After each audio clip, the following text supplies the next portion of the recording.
Hello everyone, and welcome to the Week 5 edition of the Wilkes Journal-Patriot's High School Football Rundown, presented by Cooks and produced by RiverStreet Productions. I'm sports editor Zach Colburn, and assistant sports editor Brandon Moree will be with us in just a minute to take a closer look at this week's games.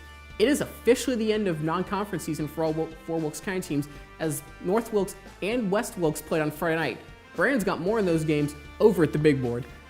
Thanks, Zach. We're going to start by taking a look at West Wilkes and Bunker Hill on Friday night. It was the first time that these two teams have met since the first round of the state playoffs in 1980. West Wilkes won that game 16-14, and this game was close as well, but it was a lot more high scoring as West Wilkes picked up a 47-43 win. That big young man right there is Devin Caldwell, and he had a big game. He's 6'5", 230 pounds, and as you can imagine, he was tough to take down. But the Blackhawks sorted things out in the second half, crammed the middle of the defensive line, forcing the Bears to go outside, and that's where West Wilkes took advantage as they pulled away in the second half. That touchdown there was the final play of the first half for the Blackhawks. They scored on the opening drive of the second half, and they never trailed from there. Alex Ortiz went 6 for 9 for 133 yards through the air, and he had 19 carries for 136 yards and 2 scores on the ground. Tyler Skeen went over 100 yards for the second week in a row as he had 22 carries for 103 yards and 3 touchdowns. Brody Wavell scored the first touchdown of the game, and I think that was the first highlight that we saw. Okay, the only other Wilkes County team in action on Friday night was North Wilkes, and they were on the road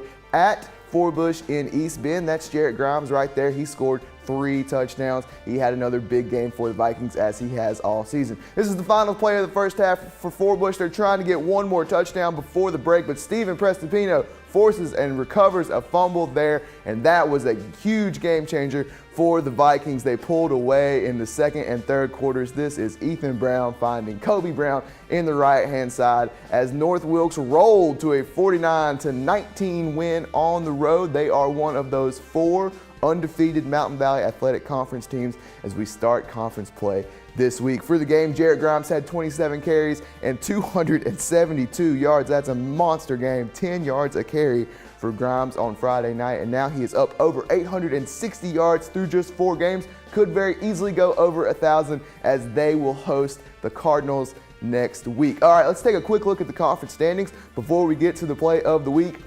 We've got Allegheny, North Wilkes, East Wilkes, and West Wilkes all at 4-0. Somebody's going to lose this week, and the perfect records will start to disappear. It's going to be exciting to see how conference play shakes out.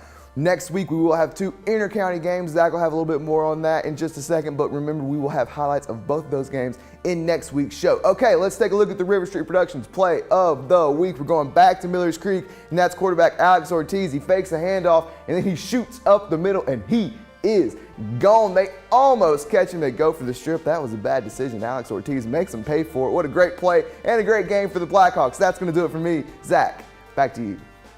Thanks, Brandon. There will be 2 very big games involving Wilkes County teams next week, as East Wilkes will travel to North Wilkes in a battle of unbeatens, and West Wilkes and Wilkes Central will square from Moravian Falls to renew that rivalry. And you can follow all of that action over at our Twitter and Instagram handles at WJP_sports. And while you're at it, like us on Facebook as well. This has been the Week 5 edition of the Wilkes Journal-Patriot's High School Football Rundown, presented by Cooks. We'll see you on Friday night.